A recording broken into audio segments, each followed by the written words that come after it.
আসসালামু আলাইকুম এভরিওয়ান, আশা করি সবাই ভালো আছেন। কালকে রাত্রে একটা লাইভে দেখিয়েছিলাম যে রান্নাবান্না করছি অনেক রাত্রে, তো ফুল ভিডিওটা দেখতে থাকুন। তো সুন্দর করে সাজিয়ে গুছিয়ে নিয়েছি। তো এখানে খাসির মাংস আছে, আমি লবণ হলুদ সবগুলো দিয়ে ম্যারিনেট করে ফ্রিজে 2 ঘন্টা রেখে দিব।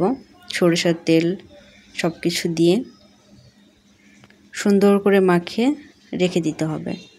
রাখার পরে এখানে তেল দিয়ে পেঁয়াজ মরিচ আদা রসুন সবগুলো দিয়ে ভেজে নিতে হবে। তো খাসির মাংসটা আমি রান্না করিনি, আমার বর রান্না করেছে এবং সরিষার তেল দিয়ে। হঠাৎ করে খেতে মন চাইছে, কড়াই কিনে নিয়ে আসছে, এত বড় কড়াই, প্রায় 5 কেজি মাংস ধরবে, তবে আমাদের এখানে 1.5 কেজি মাংস ছিল।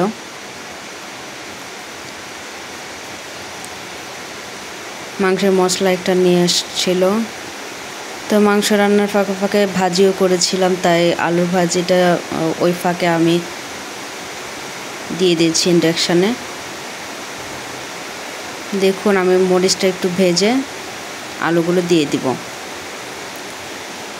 এবার লবণ হলুদ দিয়ে সুন্দরভাবে ঢেকে দেব।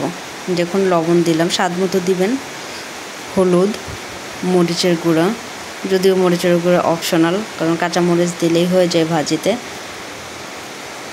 সুন্দর করে মেখে দিয়ে দিলাম। এরপরে পেঁয়াজটা দেখুন ভাজা হয়ে গেছে প্রায়। এবার আদা রসুন বাটা এবং এলাচ গোলমরিচ বাটাও দিয়ে দিলাম।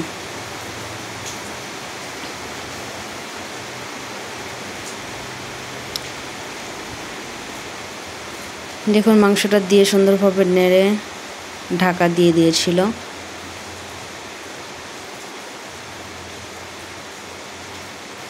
আসলে রান্নাটা অনেক মজার হয়েছিল, আমি হয়তো এভাবে রান্না করতেই পারতাম না।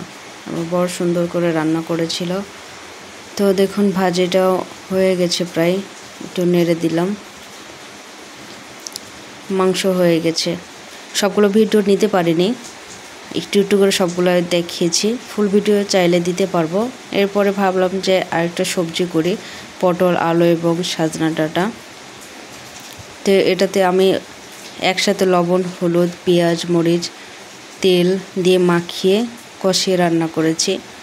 রাত্রে এত কিছু আয়োজন করতে আমাদের অনেক রাত হয়ে গিয়েছিল, যেহেতু আমরা 10টার দিকে প্রায় সব কিছু কাটাকুটি করতে শুরু করেছিলাম রান্না করতে। তাই 12টা 12:30 বেজেই গিয়েছিল খাওয়া দাওয়া করতে, প্রায় 1টা।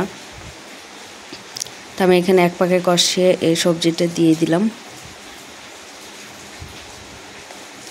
একটু ঢাকা দিয়ে দিলাম। সিদ্ধ হয়ে গেলে একটু নেড়ে দিব এবং পানিটা একটু কমে গেলে আমি নামিয়ে নিয়েছি।